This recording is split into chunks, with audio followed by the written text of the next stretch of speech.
¿Cómo es posible que 300 hombres sin espadas ni escudos vencieran a un ejército de miles?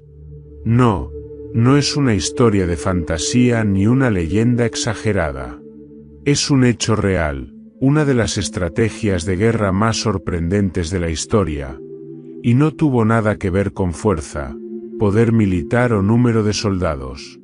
Esta es la historia de Gedeón y los 300, una batalla que desafió toda lógica humana y demostró que la verdadera victoria no depende del tamaño del ejército, sino de la fe y la obediencia. ¿Qué secreto oculto permitió a un puñado de hombres derrotar a una multitud incontable? ¿Qué error fatal cometió Gedeón después de su victoria? ¿Y por qué esta historia sigue siendo relevante hoy? Lo que estás a punto de ver no es solo un relato del pasado. Es un mensaje vivo que puede cambiar la forma en que enfrentas tus propias batallas. Así que quédate hasta el final, porque esta historia tiene una lección que podría transformar tu vida. Si te gusta este contenido, apóyanos con un me gusta, suscríbete al canal y comparte este vídeo para que más personas conozcan el increíble secreto de Gedeón y los 300. Prepárate para descubrir una de las batallas más épicas y sorprendentes de la Biblia. El sol declinaba sobre las colinas de Efraín, tiñendo el horizonte con pinceladas de rojo y oro. El viento, cargado de polvo y aromas silvestres, se filtraba entre las ruinas de las cosechas destruidas por las incursiones madianitas. Desde hacía años, Israel se hallaba sumido en una opresión insoportable, su pueblo forzado a esconderse en cuevas y refugios improvisados para escapar de los invasores. Cada ciclo de siembra era seguido por la devastación de los enemigos, quienes, como langostas, arrasaban todo a su paso.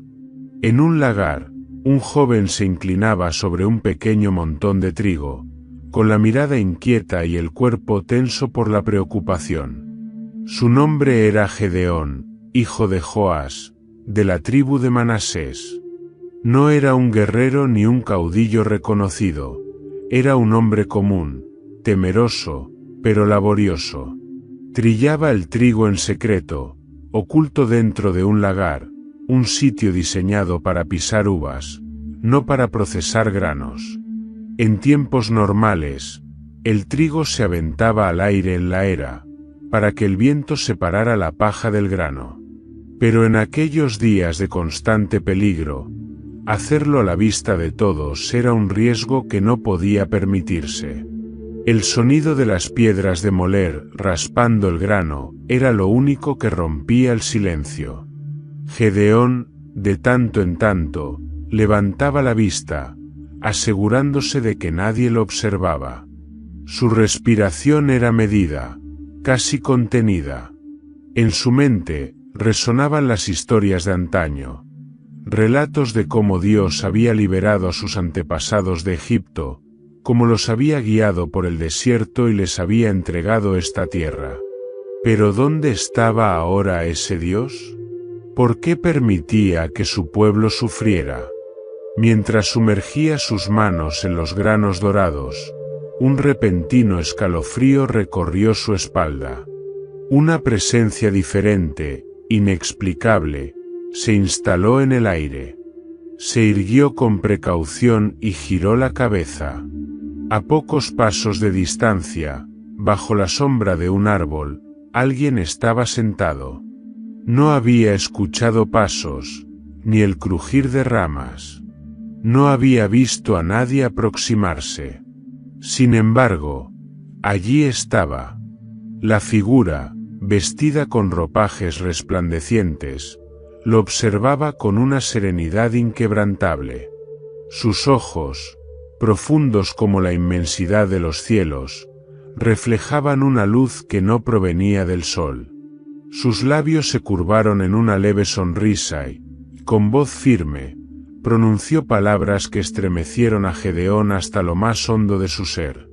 Jehová está contigo, varón esforzado y valiente. El joven titubeó.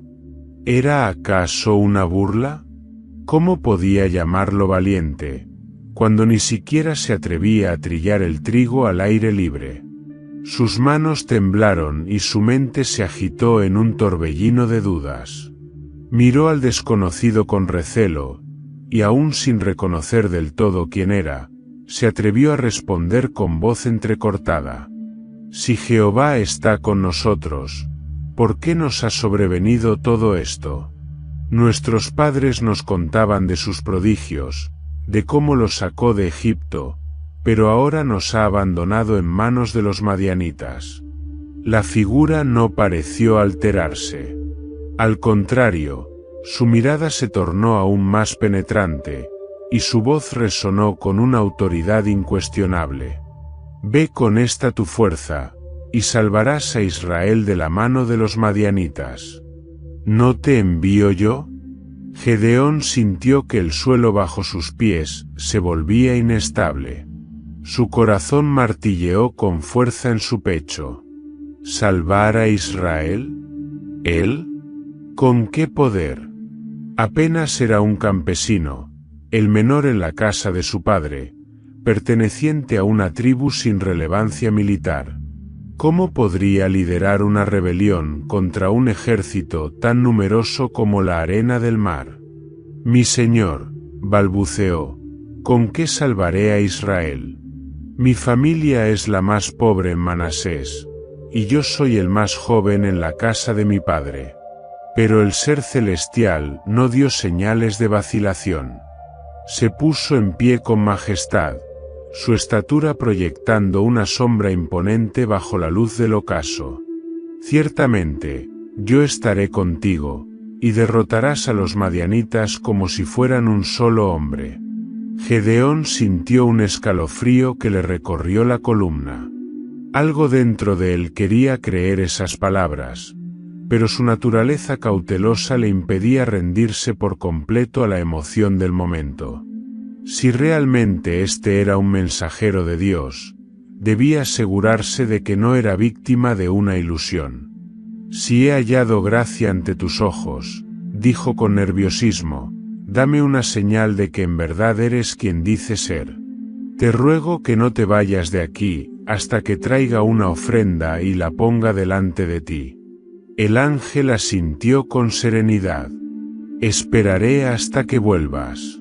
Gedeón, con el corazón latiendo apresuradamente, corrió hacia su casa. Buscó apresuradamente un cabrito y lo preparó con esmero.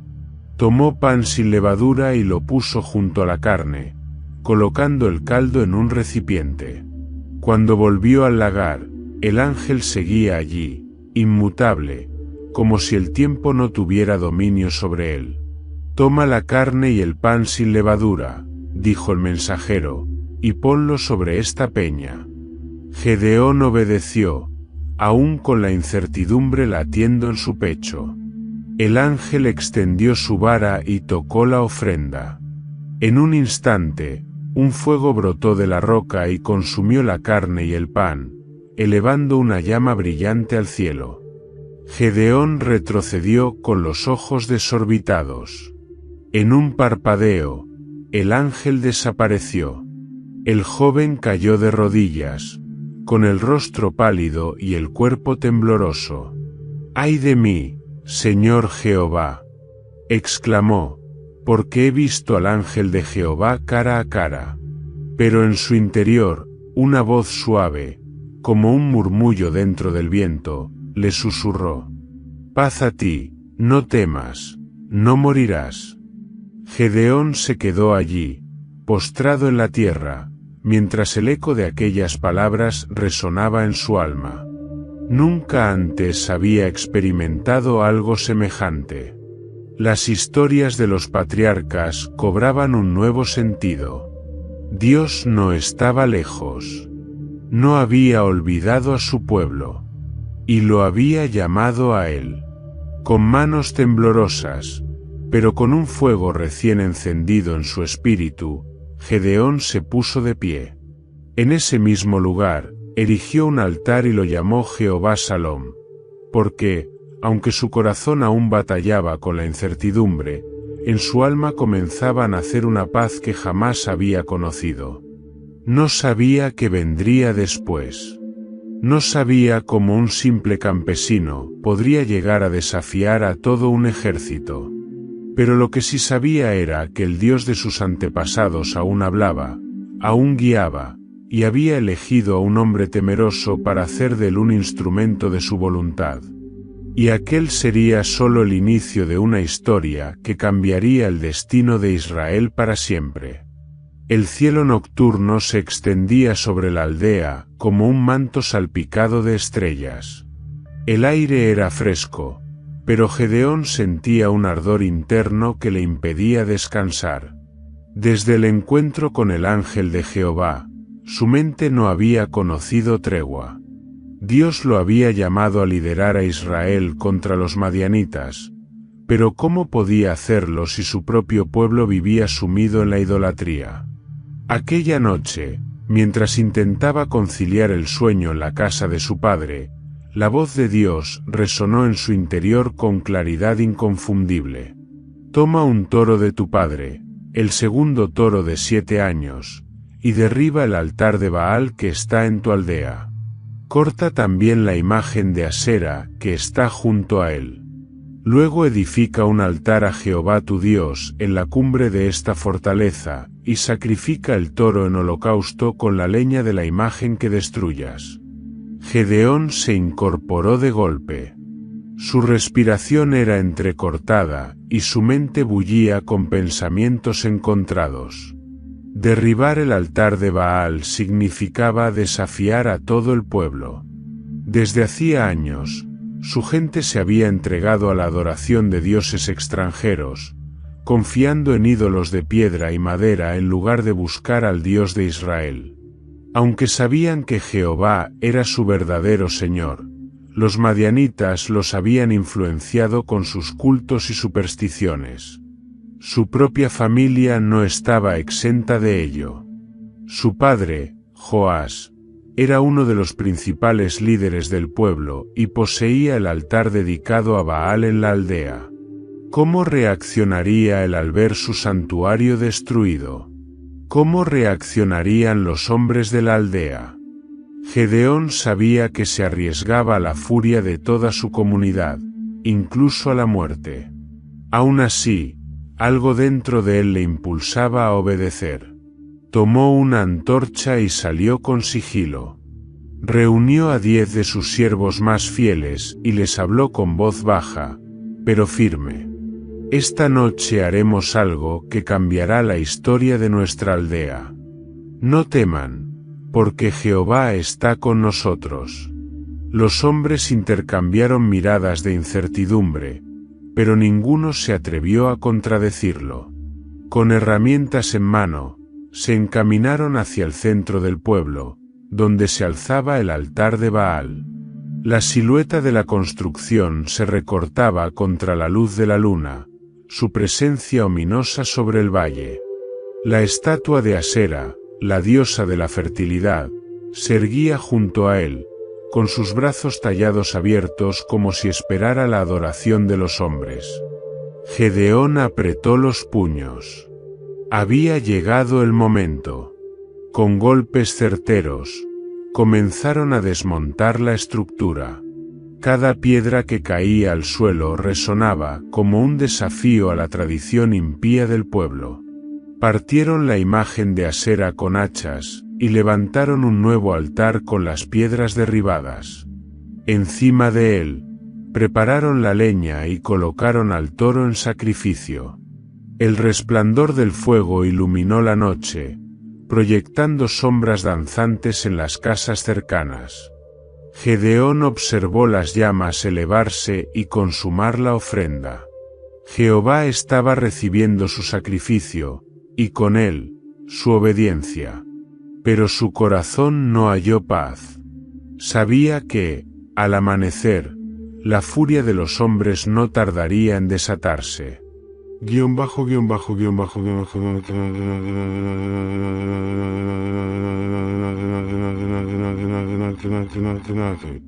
El alba trajo consigo el eco de gritos alarmados. Los aldeanos, aún adormecidos, se apresuraron hacia el altar de Baal, pero lo que encontraron los dejó paralizados. Donde antes estaba el santuario del dios pagano, ahora solo quedaban ruinas humeantes. En su lugar, un nuevo altar se alzaba, y sobre él, las cenizas del sacrificio. La indignación se convirtió en un clamor de venganza. ¿Quién se había atrevido a cometer semejante sacrilegio?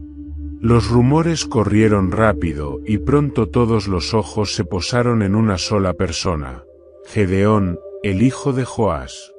«Que sea llevado ante nosotros», vociferaron algunos ancianos. Las voces se alzaron como un torrente furioso. Querían su sangre. Gedeón fue llevado al centro del pueblo, rodeado por una multitud que exigía su muerte. Hombres y mujeres escupían insultos, señalándolo con furia. Sus propios vecinos, aquellos con quienes había crecido, ahora lo miraban como si fuera un criminal. «Debe morir», gritó uno. «Ha profanado el altar de Baal», rugió otro. Entre la muchedumbre, Joás, su padre, avanzó con paso sereno y rostro inescrutable. El pueblo guardó silencio. Gedeón contuvo la respiración. Su padre se detuvo frente a la multitud y alzando la voz con autoridad, pronunció palabras que hicieron estremecer a todos los presentes. ¿Acaso vais a defender a Baal? ¿Pensáis salvarlo vosotros? Cualquiera que lo defienda, que muera esta misma mañana. Si él es un dios, que se defienda a sí mismo, pues su altar ha sido destruido. El murmullo se extendió como un veneno invisible entre la gente. La lógica de Joás era innegable. Si Baal tenía poder, ¿por qué necesitaba que los hombres lucharan por él? ¿Por qué no castigaba por sí mismo al culpable? Las miradas de ira se tornaron en incertidumbre. Nadie se atrevió a desafiar a Joás. Y poco a poco, la multitud comenzó a dispersarse. Gedeón había sobrevivido. A partir de aquel día, su nombre resonó con un nuevo peso entre el pueblo. Algunos lo vieron como un rebelde, otros como un loco, pero hubo quienes comenzaron a creer que realmente Jehová estaba con él. Los susurros recorrieron los hogares, y la historia del altar derribado no tardó en extenderse más allá de la aldea. Gedeón, el joven que trillaba trigo en secreto, ahora era llamado Jerubbaal, que significa el que contiende contra Baal. Había dado su primer paso como líder. Pero la verdadera batalla aún estaba por venir. La noche caía sobre el campamento de Gedeón, extendiendo su manto oscuro sobre las colinas de Manasés. A la distancia, el murmullo del viento agitaba los campos secos, y el frío se filtraba entre las telas de los refugios improvisados. El ejército de Israel, reunido a su alrededor, no era el más numeroso ni el mejor equipado, pero la determinación comenzaba a crecer entre los hombres. Sabían que su misión era desafiar a los madianitas, los opresores que durante años los habían sometido a la miseria y el temor. Pero en el corazón de Gedeón todavía persistía la duda. Dios le había hablado, le había dado señales, le había llamado, le había librado de la furia de su pueblo. Sin embargo, la magnitud de la tarea que tenía por delante lo sobrecogía. Miró hacia el valle donde se encontraba el campamento madianita, un enjambre interminable de tiendas, hombres y camellos que parecían cubrir la tierra como una plaga. Eran demasiados. Gedeón sintió como el peso de la responsabilidad recaía sobre sus hombros como una carga imposible de sostener. ¿Era realmente él el elegido para liberar a Israel? El viento le susurraba dudas. ¿No sería todo un error? Con el rostro endurecido por la incertidumbre, se apartó del campamento y caminó hasta una pequeña colina. Alzó la vista hacia el cielo estrellado, y en su interior, formuló la petición que su corazón temía expresar. Señor, si realmente vas a salvar a Israel por mi mano, como has dicho, te ruego que me lo confirmes. Tomó un vellón de lana y lo colocó sobre el suelo de piedra. Luego, inspiró profundamente y pronunció su petición. Mañana al amanecer, si en verdad has escogido a tu siervo, haz que este vellón esté empapado de rocío, mientras todo el suelo a su alrededor permanezca seco. El silencio respondió a sus palabras. La brisa nocturna continuó su danza entre los árboles, y el joven líder regresó a su tienda con el alma inquieta. El alba comenzó a despuntar, tiñendo el cielo de tonos dorados y rosados. Gedeón, con el corazón latiendo con fuerza, salió de su tienda y se dirigió hacia la piedra donde había colocado el vellón. Cuando llegó, su respiración se detuvo. El suelo a su alrededor estaba completamente seco, sin rastro alguno de humedad. Pero el vellón estaba empapado. Con manos temblorosas, lo tomó y lo apretó con fuerza. El agua comenzó a escurrir de la lana, cayendo en un chorro constante sobre la piedra. No había duda, Dios le había respondido. Y sin embargo, el miedo seguía presente en su corazón. No era suficiente. Quería asegurarse de que aquello no había sido una simple casualidad, una coincidencia del clima. Respiró hondo y, con cautela, elevó nuevamente su rostro al cielo. Señor, no te enojes conmigo, pero te pido otra señal. La inseguridad se reflejaba en su voz, pero su alma clamaba por certeza. Esta vez, haz lo contrario. Que el vellón quede seco, mientras todo el suelo a su alrededor se llene de rocío. Si esto sucede, sabré que realmente me has escogido para salvar a Israel. Dicho esto, dejó el vellón en el mismo lugar y regresó a su tienda, con el corazón dividido entre la esperanza y la angustia. La noche avanzó lenta, y el amanecer llegó con el primer resplandor sobre los montes. Gedeón salió de su tienda con pasos cautelosos, su mirada fija en la piedra donde había dejado el vellón. Cuando estuvo lo suficientemente cerca, sus ojos se abrieron de par en par. El suelo a su alrededor estaba húmedo, cubierto con un fino rocío que brillaba con la luz del sol naciente. Cada brizna de hierba, cada piedra, cada rastro de polvo estaba empapado. Pero el vellón estaba completamente seco.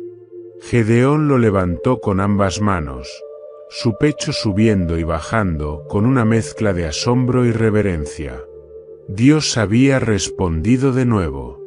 Todas sus dudas se disiparon en un instante. Ya no tenía excusas.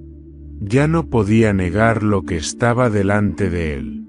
Jehová lo había elegido. Israel dependía de él. Gedeón dejó escapar el aire contenido en sus pulmones, y cerró los ojos por un momento. Sintió como la certeza se enraizaba en lo más profundo de su ser. Ya no era el joven asustado que trillaba trigo en un lagar escondido. Ahora era el líder que Dios había designado para salvar a su pueblo. Y aunque la batalla aún no había comenzado, sabía que la victoria estaba asegurada. El alba despuntaba sobre los montes de Galaad, cuando Gedeón descendió la mirada hacia el campamento de su ejército. 32.000 hombres habían respondido a su llamado, guerreros de distintas tribus que, cansados de la opresión madianita, habían tomado sus armas y acudido para la batalla. Era el mayor ejército que Israel había reunido en años, y sin embargo, aún era una sombra en comparación con la vasta multitud de los madianitas.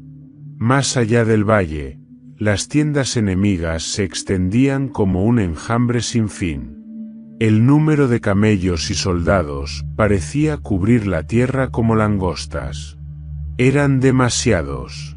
Pero Gedeón ya no era el hombre temeroso que había pedido señales. Sabía que la batalla no dependía de la cantidad, sino de la presencia de Dios. Y entonces, la voz de Jehová habló en su interior, una vez más con claridad indiscutible. El pueblo que está contigo es demasiado numeroso para que yo entregue a los madianitas en su mano. No sea que Israel se enorgullezca contra mí, diciendo, mi propia mano me ha salvado. El corazón de Gedeón se encogió. ¿Demasiados? Si ya eran pocos en comparación con el enemigo, ¿cómo podía reducir su número y aún esperar la victoria? Pero no había espacio para la duda. Dios lo había llamado, y debía obedecer. Respiró hondo y se irguió, observando a los miles de hombres que esperaban instrucciones. Si iban a ser menos, Dios mismo los escogería. Todo aquel que tenga miedo, que regrese a su casa. El murmullo recorrió las filas como una ola de incertidumbre. Las miradas se encontraron, las manos aferraron con más fuerza las empuñaduras de las espadas. Un momento de tensión se extendió en el aire, y luego, uno a uno, los hombres comenzaron a dar media vuelta y marcharse. Al principio, fueron unos pocos, luego decenas, luego cientos. Los que dudaban, los que temían en lo profundo de su ser, fueron retirándose hasta que la gran multitud se redujo drásticamente. Cuando la última silueta desapareció en la distancia, Gedeón hizo el conteo. 22.000 hombres habían partido. Solo 10.000 permanecían. Un susurro recorrió el campamento. El peso de la pérdida cayó sobre todos. Eran aún menos contra un enemigo incontable. Pero Gedeón no se quebró. Había confiado en Dios y lo seguiría haciendo. Sin embargo, la voz de Jehová volvió a sonar en su corazón. Todavía son demasiados. Gedeón sintió que el aire se escapaba de sus pulmones. ¿Aún eran muchos? ¿Cómo podía Dios decir eso? Pero no cuestionó. Simplemente esperó la siguiente instrucción. Llévalos al río, y allí los probaré. El sol estaba alto cuando el ejército restante llegó a un riachuelo que serpenteaba entre las colinas. Los hombres, sedientos tras la marcha, se apresuraron hacia el agua, ansiosos por calmar su fatiga. Pero Gedeón se quedó apartado, observando. Dios había dicho que los probaría, y él debía estar atento. Fue entonces cuando notó una diferencia sutil. Algunos hombres se arrodillaban y sumergían el rostro directamente en el agua, bebiendo con ansias, sin importar el entorno. Eran la mayoría. Pero otros actuaban de manera distinta. En lugar de arrodillarse por completo, se inclinaban, tomaban el agua con la mano y la llevaban a la boca, sin soltar sus armas, sin perder de vista su entorno. Jehová le habló de nuevo. Escoge a aquellos que beben con la mano y descartan a los demás. Gedeón tragó saliva. Contó. Solo 300 hombres habían bebido con precaución. Los demás debían marcharse. El sol descendía en el horizonte cuando Gedeón se quedó solo con los 300 elegidos. El silencio era pesado. Las miradas de los hombres reflejaban la misma pregunta. ¿Cómo podríamos, con tan pocos, derrotar a un ejército innumerable? Pero Gedeón ya no temía. Sabía que Dios mismo había escogido a aquellos guerreros. Y si él había reducido su número a una cantidad ridícula ante los ojos humanos, entonces la victoria que vendría no tendría otra explicación que el poder de Jehová. Desde las alturas, observó el campamento madianita, extendiéndose como un océano de tiendas y soldados. Eran tantos como las arenas del mar. Y aún así, Dios había decidido que con solo 300 hombres, vencerían. Gedeón no necesitó más señales. Era hora de confiar.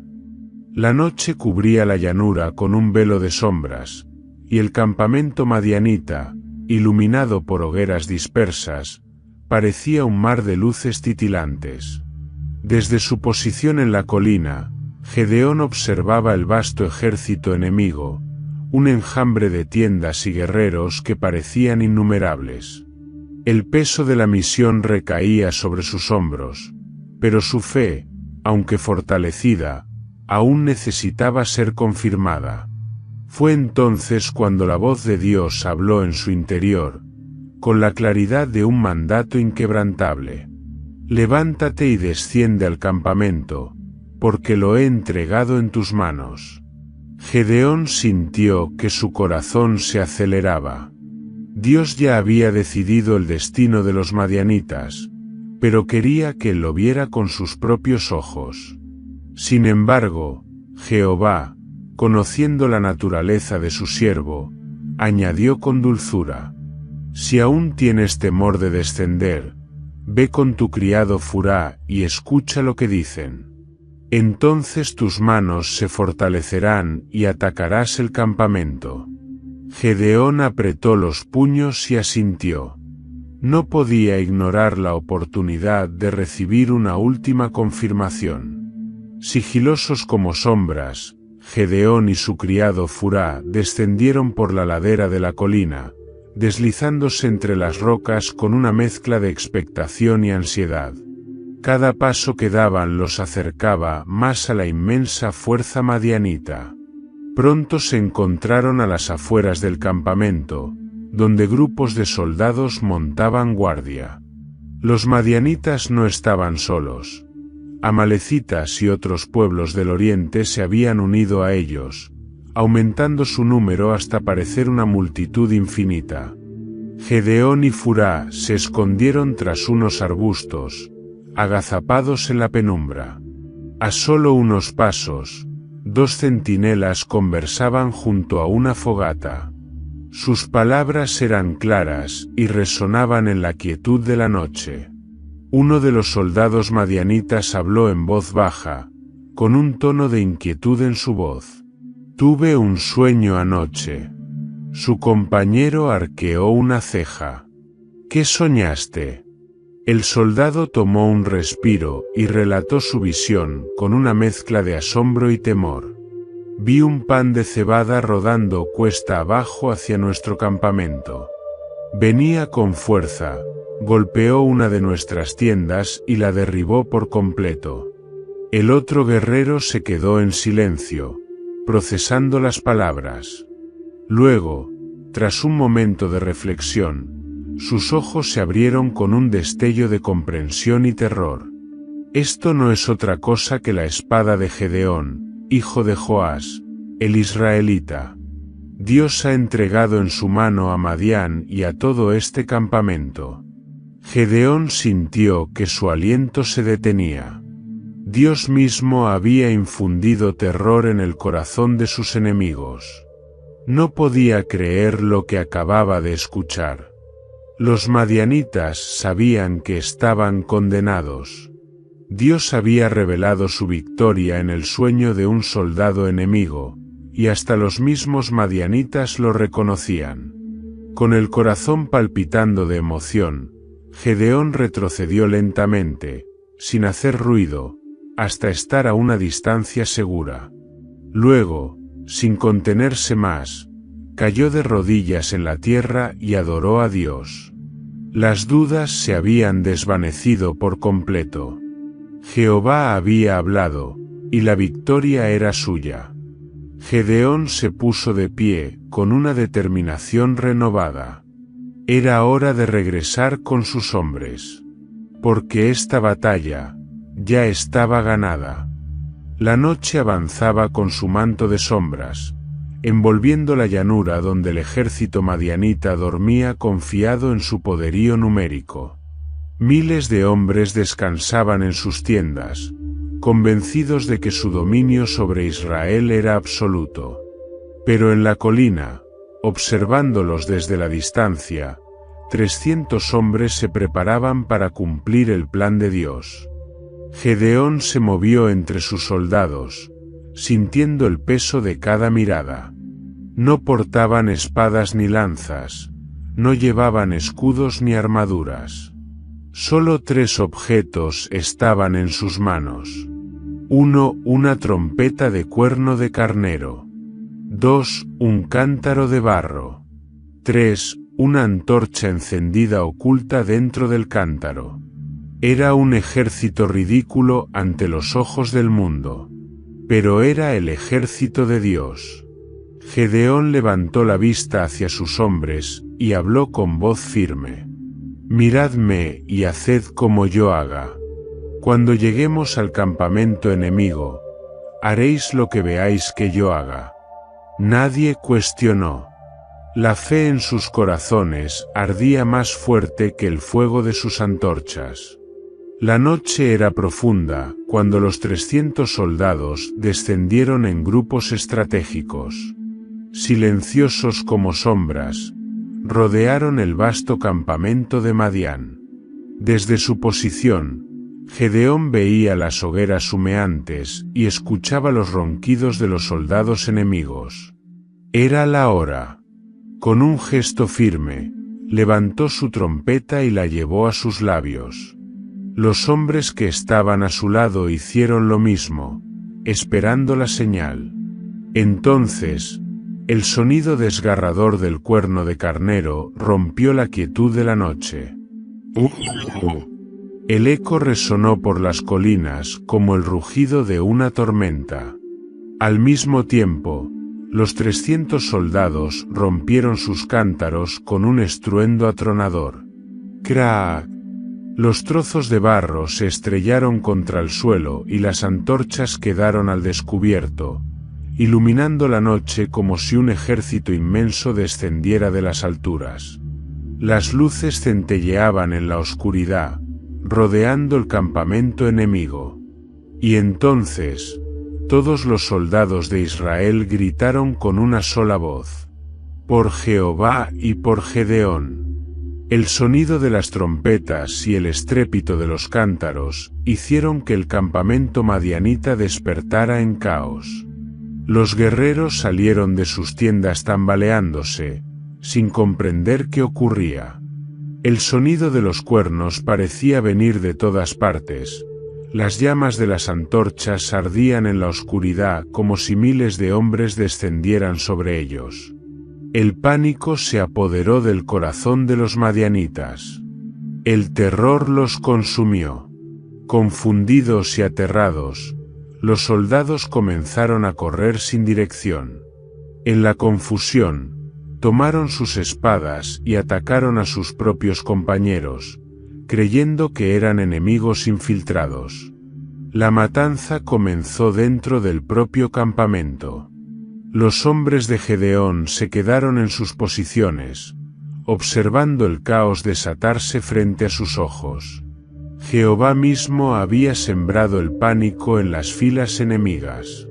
Los madianitas huían, gritando de terror, abandonando sus tiendas, sus armas, su alimento. Los opresores de Israel eran derrotados, sin que los israelitas siquiera levantaran una espada. Gedeón, con el viento de la victoria en su rostro, levantó su trompeta una vez más. «Perseguidlos. No dejéis que escapen». Sus hombres descendieron de la colina, listos para perseguir a los supervivientes. La batalla había sido ganada. Pero la guerra aún no había terminado. El estruendo del pánico resonaba en el valle mientras el ejército madianita, completamente desorganizado, huía desesperado en la oscuridad. Eran miles, pero el terror los había convertido en presas indefensas. Sus gritos se entremezclaban con el caos, con el sonido de espadas chocar unas contra otras mientras en su confusión se atacaban entre sí. Desde la cima de la colina, Gedeón observaba el colapso del enemigo. Jehová había hecho lo impensable. No había sido una batalla tradicional, sino una demostración del poder divino. 300 hombres, sin más arma que la fe, habían derrotado a un ejército innumerable. Pero la victoria aún no estaba asegurada. Había que perseguir a los sobrevivientes y acabar con los líderes de Madián. Gedeón giró hacia sus hombres, que esperaban con el fuego de la batalla ardiendo en sus ojos. No permitamos que escapen. Dios los ha entregado en nuestras manos. Vamos tras ellos. Los 300 guerreros alzaron sus trompetas en señal de acuerdo y comenzaron la persecución. El ejército madianita huía en dirección al Jordán, buscando atravesar el río y ponerse a salvo en las tierras del oriente. En la vanguardia, los dos reyes de Madián, Zeba y Zalmuna, corrían con desesperación, temiendo que su destino ya estaba sellado. Pero Gedeón sabía que su pequeño ejército no podía alcanzar a los miles de hombres que huían si no contaba con refuerzos. Por ello, envió mensajeros a las tribus de Efraín, pidiendo su ayuda para cerrar el paso en el Jordán y capturar a los fugitivos. Los hombres de Efraín respondieron al llamado y lograron interceptar a dos príncipes madianitas, Oreb y Zeeb. Los ejecutaron y enviaron sus cabezas como prueba de su victoria. Pero la tribu de Efraín no estaba satisfecha. Cuando Gedeón llegó a su campamento, los líderes de Efraín lo enfrentaron con enojo. ¿Por qué no nos llamaste antes para luchar contra Madián? Le reprocharon. Nos has dejado fuera de la gloria de esta victoria. Gedeón, con la sabiduría que el Señor le había dado, no respondió con ira ni con desprecio. Sabía que un conflicto entre hermanos sería más peligroso que la guerra contra los madianitas. Así que habló con humildad. ¿Qué he hecho yo comparado con ustedes? ¿Acaso no ha sido su victoria aún mayor que la nuestra? Ustedes capturaron a los príncipes de Madián. Dios los ha engrandecido más que a nosotros. Sus palabras calmaron la ira de los efraimitas y evitaron un conflicto innecesario. Pero la guerra no había terminado. Gedeón y sus 300 hombres continuaron la persecución. Habían recorrido largas distancias sin descanso. El polvo del camino cubría sus rostros y el hambre y la fatiga comenzaban a hacer mella en sus cuerpos. Cuando llegaron a la ciudad de Sucot, Gedeón pidió ayuda a sus habitantes. «Dad pan a mis hombres, pues estamos agotados y seguimos persiguiendo a los reyes de Madián». Pero los líderes de Sucot lo miraron con desdén y se negaron. ¿Acaso ya tienes en tus manos a Zeba y Zalmuna? ¿Cómo podemos arriesgarnos a ayudarte si aún no has ganado por completo? El rechazo fue un golpe para Gedeón, pero no tenía tiempo para discutir. Ellos estaban con Dios, y Dios no los abandonaría. Más adelante, en Penuel, repitió su petición, pero recibió la misma negativa. ¿Por qué habríamos de ayudarte?, dijeron los hombres de la ciudad. Si fracasas, los madianitas volverán y nos castigarán. Gedeón no respondió con ira, pero su determinación no se quebró. Mantuvo la mirada fija en el horizonte y respondió con solemnidad. Cuando el Señor nos entregue a Zeba y Zalmuna, volveremos, y os haremos pagar por vuestra falta de fe. Y sin más palabras, él y sus hombres siguieron adelante. El cansancio era insoportable, pero los 300 no se detuvieron. Cada paso que daban los acercaba más a su destino. El enemigo estaba debilitado, y los reyes de Madián ya no tenían a dónde escapar. Gedeón sabía que el final de la guerra estaba cerca. Y esta vez, no habría piedad para los opresores de Israel. El sol comenzaba a teñir el horizonte con destellos anaranjados cuando Gedeón y sus 300 hombres finalmente alcanzaron a los restos del ejército madianita.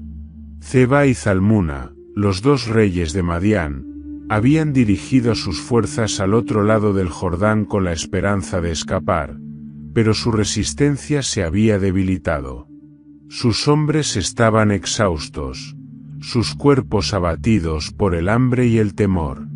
Los soldados madianitas, antaño arrogantes y poderosos, ahora eran sombras de lo que fueron. El terror los había quebrado. Y cuando el sonido de las trompetas de Gedeón resonó en el valle, sus corazones se rindieron. Sin oportunidad de huir, fueron acorralados en Carcor. Gedeón y sus hombres cayeron sobre ellos como una tormenta.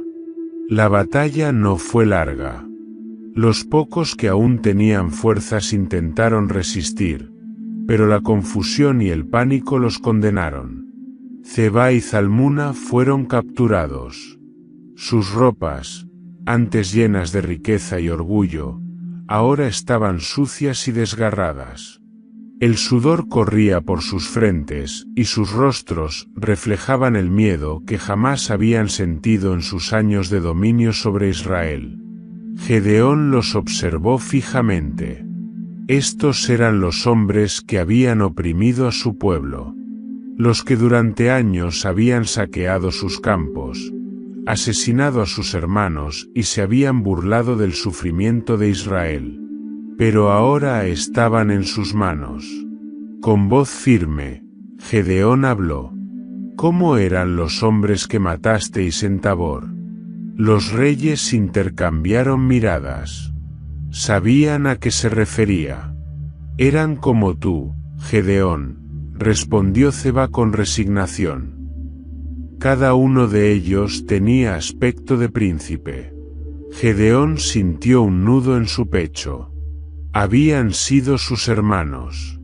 La sangre de su propia familia había sido derramada por estos hombres. Apretó los dientes y sentenció con una voz firme y solemne. Así como ellos murieron por vuestra mano, ahora moriréis por la mía. Sin más demora, Gedeón tomó su espada y ejecutó a los dos reyes. Con un solo golpe, la opresión de Madián llegó a su fin. Pero aún había algo que debía hacer. Recordó la humillación sufrida en Sucot y Penuel. Mientras él y sus hombres perseguían a los madianitas con el favor de Dios, los líderes de estas ciudades se habían negado a ayudarles. Habían despreciado a los libertadores de Israel. Y ahora, él debía regresar a ajustar cuentas. Al llegar a Sucot, los líderes que antes lo miraban con desdén ahora temblaban ante su presencia. No esperaban que Gedeón volviera. Habían apostado a que fracasaría, a que los madianitas lo destruirían, pero se equivocaron. Gedeón se paró en medio de la plaza y ordenó que trajeran a los ancianos de la ciudad. Sus ojos estaban llenos de determinación. Vosotros os burlasteis de nosotros cuando pedimos pan. Os reísteis del pueblo de Dios y despreciasteis su obra. Los hombres bajaron la cabeza. Sabían que no había excusas. Gedeón ordenó que trajeran espinos y zarzas del desierto. Y con ellos castigó a los líderes de Sucot, para que aprendieran que negar su ayuda al pueblo de Dios tenía consecuencias. Luego, continuó hasta Penuel. Allí, la arrogancia aún era palpable. La fortaleza de la ciudad se alzaba orgullosa, como si fuera impenetrable. Los hombres de Penuel habían confiado en sus muros más que en Dios. Pero Gedeón no perdió tiempo. Ordenó a sus hombres que destruyeran la torre de Penuel, símbolo de su confianza en su propia fuerza. Cuando la estructura cayó, los líderes de la ciudad fueron ejecutados por su traición. El mensaje fue claro para toda Israel. Quienes negaban ayuda al pueblo de Dios cuando más lo necesitaban, tarde o temprano enfrentarían las consecuencias. La justicia había sido ejecutada. La opresión de Madián había terminado. Pero algo más había sucedido en ese proceso. El nombre de Gedeón ahora era sinónimo de poder y autoridad. Había comenzado como un campesino asustado, escondido en un lagar. Ahora, era el hombre que Dios había usado para liberar a Israel. Y todos lo sabían. Desde ese día, Gedeón se convirtió en el líder indiscutible de su pueblo. Pero la historia aún no había terminado. El eco de la victoria resonaba en todo Israel. Los madianitas habían sido derrotados, sus reyes ejecutados, y la opresión que por años había pesado sobre el pueblo finalmente se había disipado. En cada rincón de la nación, el nombre de Gedeón era pronunciado con respeto y reverencia. Desde el norte hasta el sur, desde las colinas de Efraín hasta las llanuras de Manasés, el pueblo celebraba la hazaña de aquel hombre que, con apenas 300 soldados, había vencido a un ejército innumerable. Las multitudes lo aclamaban. Ya no era el joven temeroso que trillaba trigo en secreto. Ahora era el libertador de Israel. Conforme pasaban los días, las tribus se reunieron en Ofra, la ciudad de su familia. Los ancianos, los jefes y los líderes se presentaron ante Gedeón con una petición inesperada. «Gobierna sobre nosotros, Gedeón», dijeron con entusiasmo, «tú, tu hijo y tu descendencia después de ti, pues tú nos has librado de la mano de los madianitas». Las palabras eran claras. Querían que Gedeón fuera su rey. Él los miró en silencio. Podía ver la expectativa en sus rostros, la admiración en sus ojos. Podía tomar el poder. Después de todo, era el hombre del momento. Había probado su capacidad en la batalla, había ganado la lealtad del pueblo, y ahora tenía en sus manos la oportunidad de establecer una dinastía en Israel. Ser el primero en ocupar un trono. Pero, tras un largo silencio, Gedeón respondió con firmeza: «No seré vuestro rey, ni mi hijo reinará sobre vosotros. Jehová será vuestro único gobernante». Los ancianos se miraron entre sí, sorprendidos por su rechazo. Gedeón tenía la oportunidad de consolidar su poder, de asegurar su linaje, de gobernar sobre la nación. Pero él no estaba dispuesto a ocupar el lugar de Dios. Sin embargo, aunque Gedeón rechazó el título de rey, pidió una recompensa por la victoria. «Os pido que cada uno me dé un zarcillo de oro del botín que habéis tomado de los madianitas». El pueblo, aún eufórico por la victoria, se apresuró a obedecer. Extendieron un manto sobre el suelo, y sobre él arrojaron los anillos de oro que habían tomado de sus enemigos. También entregaron joyas, pendientes y otros adornos valiosos. Cuando el oro fue pesado, ascendía a más de 1700 siclos. Una fortuna. Con este oro, Gedeón hizo un efod. Era una vestidura sagrada, similar a la que usaban los sacerdotes en el tabernáculo. Un símbolo de liderazgo espiritual, una reliquia que evocaba la conexión entre Israel y Dios. Pero lo que comenzó como un símbolo pronto se convirtió en algo más. La fama del efod se extendió por toda la nación.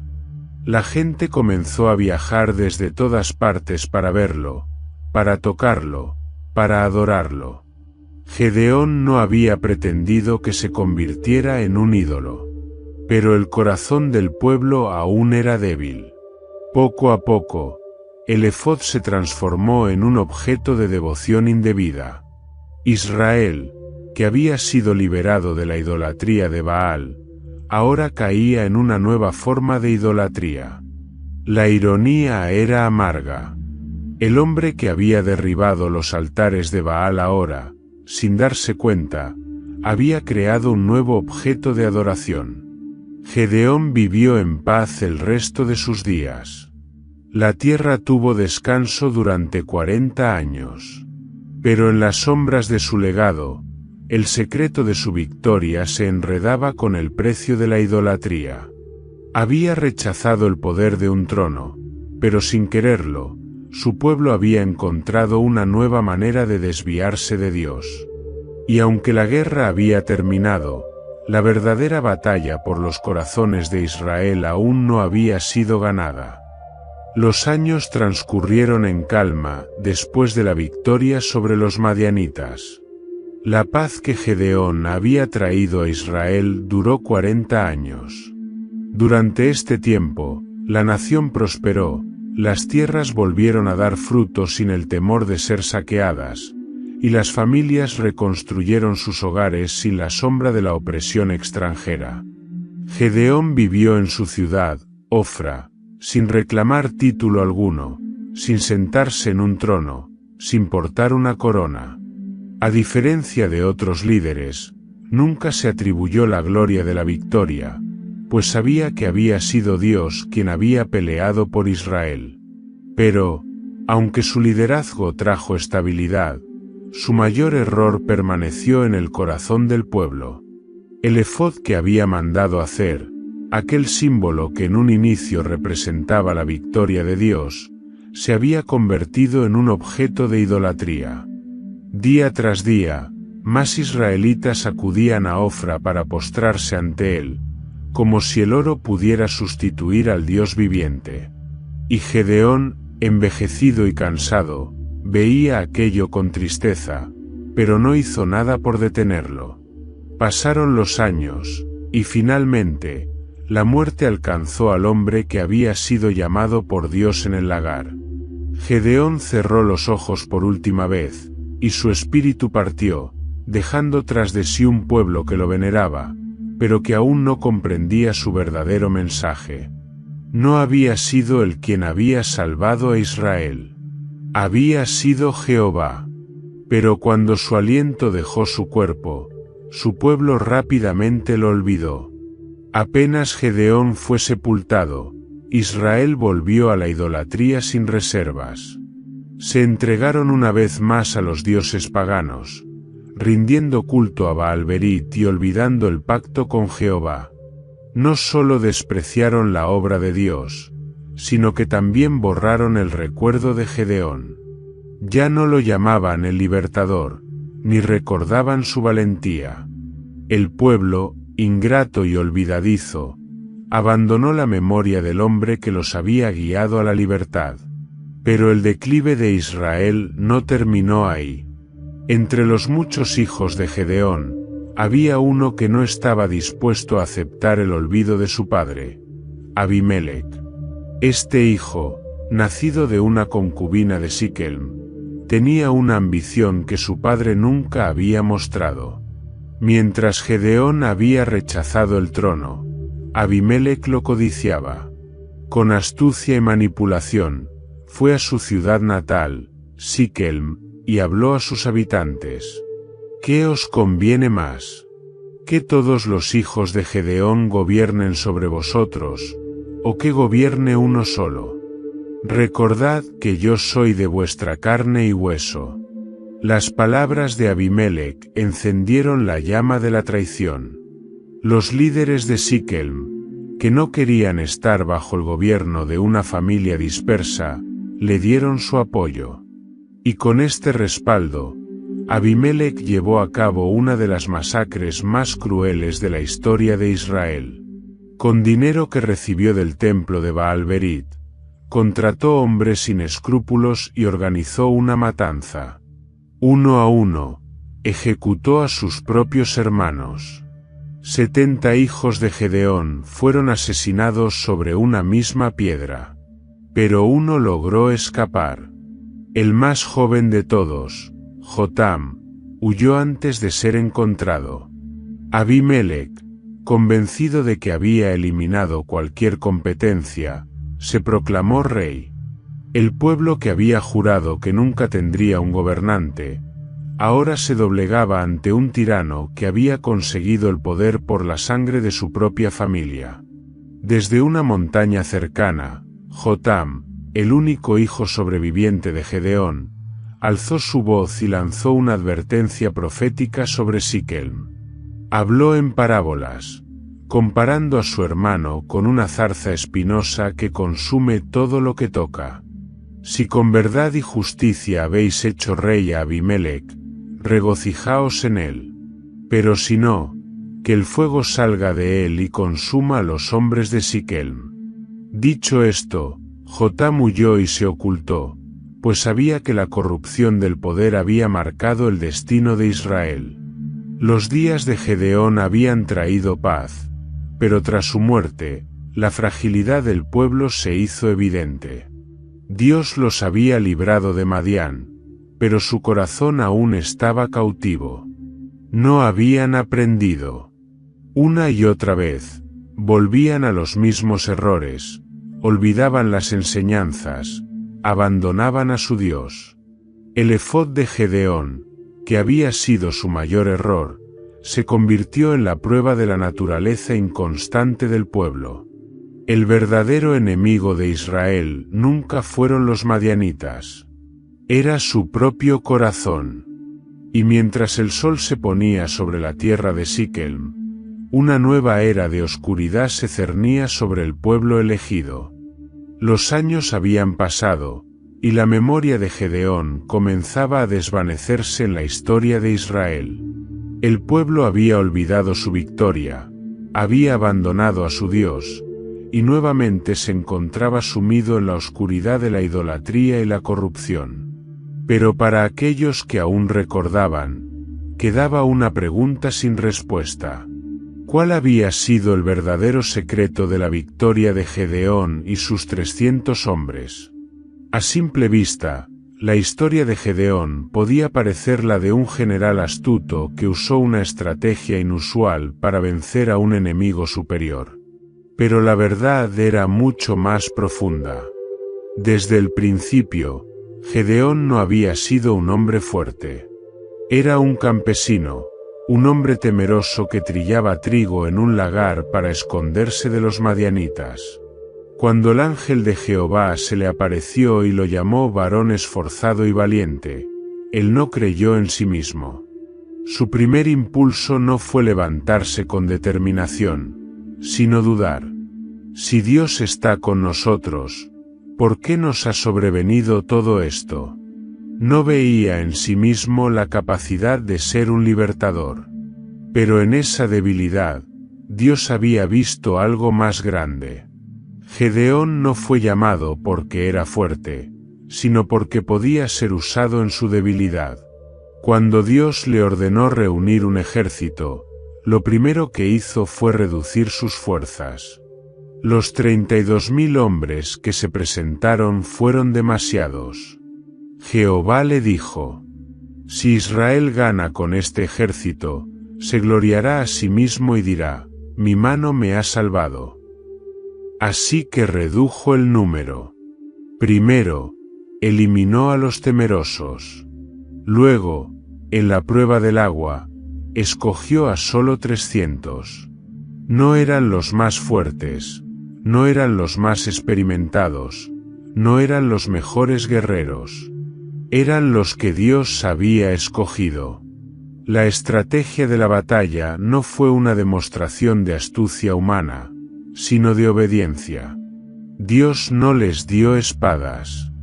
No les dio caballos ni carros de guerra. Solo les dio trompetas, antorchas y cántaros.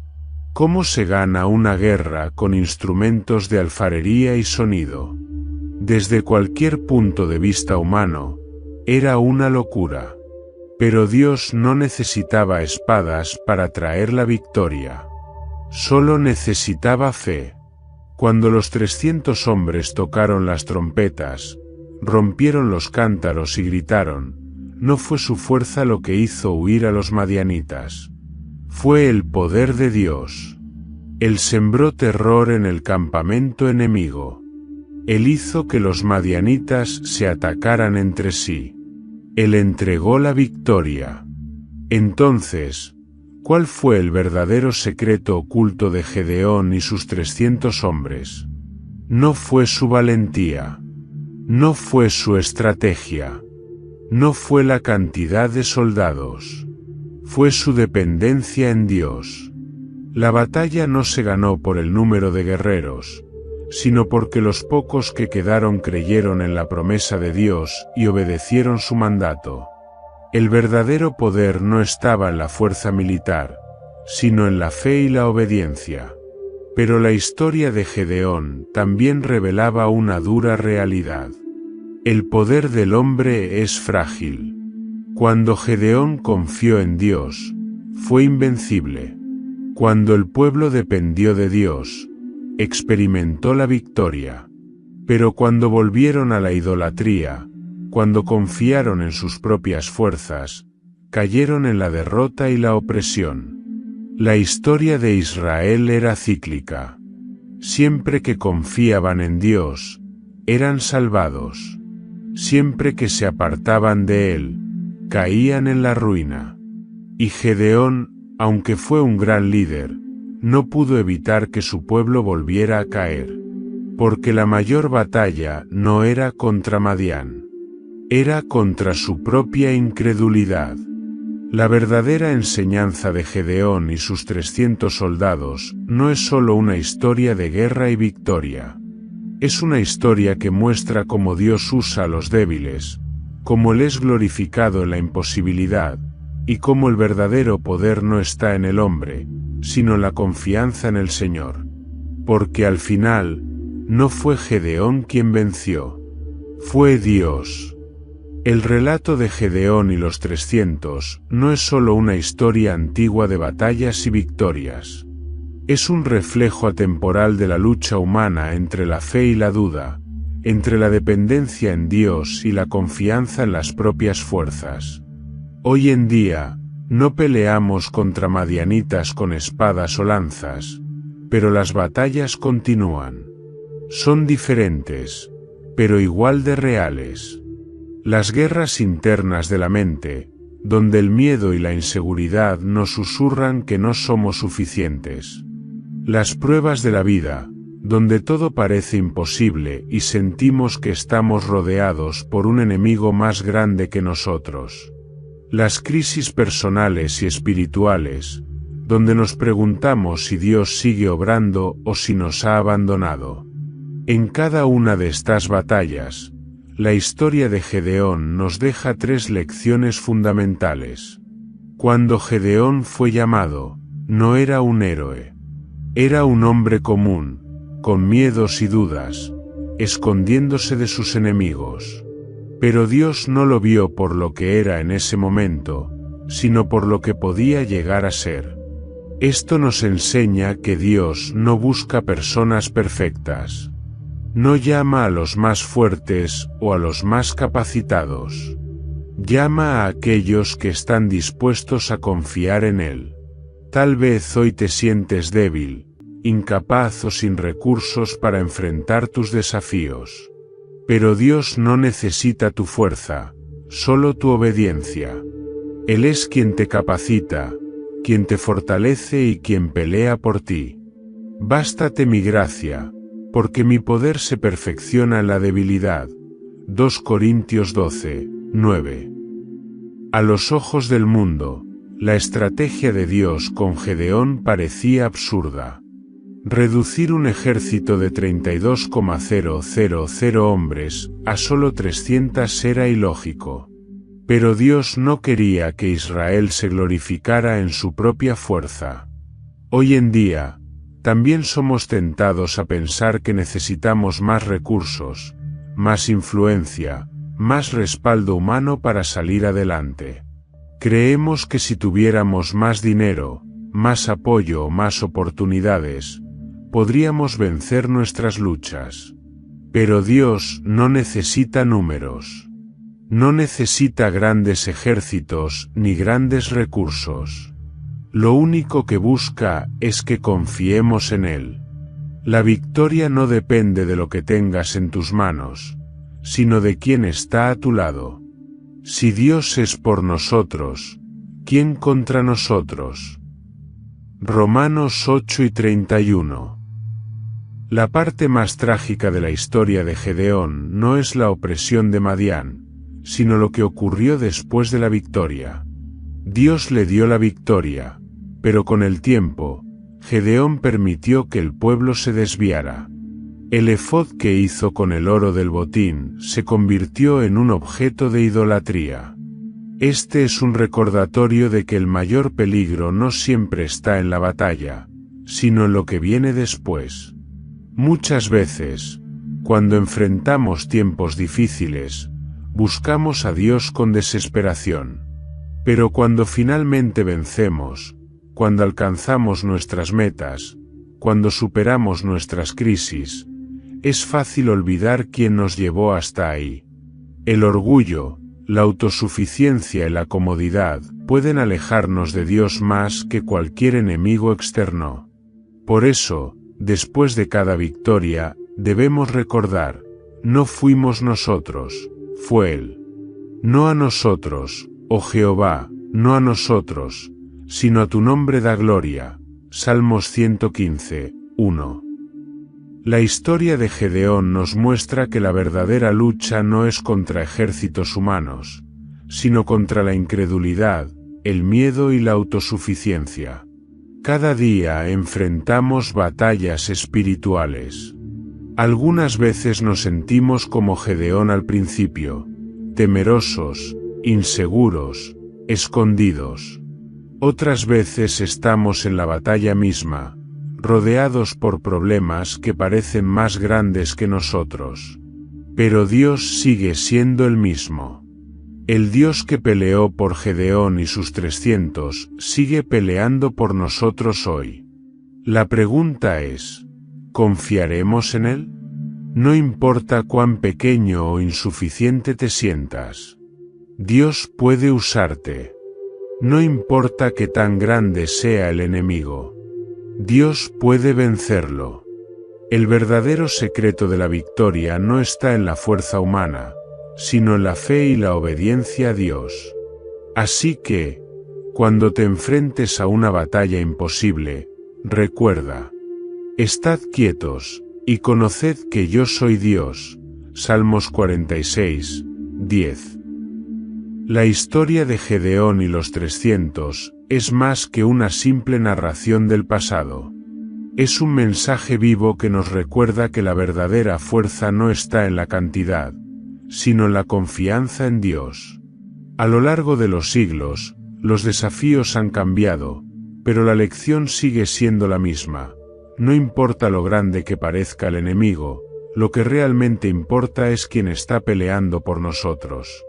Si Dios pudo usar a un hombre temeroso y a un ejército de solo 300 soldados para derrotar a un enemigo innumerable, ¿qué podrá hacer en tu vida si confías plenamente en Él? La batalla más importante no se gana con estrategias humanas, sino con fe y obediencia. Si esta historia te ha inspirado, no olvides darle me gusta, compartirlo con más personas y dejar tu comentario. ¿Qué aprendiste de Gedeón y su ejército? ¿Cómo aplicas esta enseñanza en tu vida? También te invitamos a suscribirte al canal para más historias bíblicas, reflexiones y enseñanzas que fortalecerán tu fe. Comparte este mensaje con alguien que necesite escuchar que Dios pelea por nosotros. Recuerda, la victoria no está en nuestra fuerza, sino en el poder de Dios. Nos vemos en el próximo vídeo.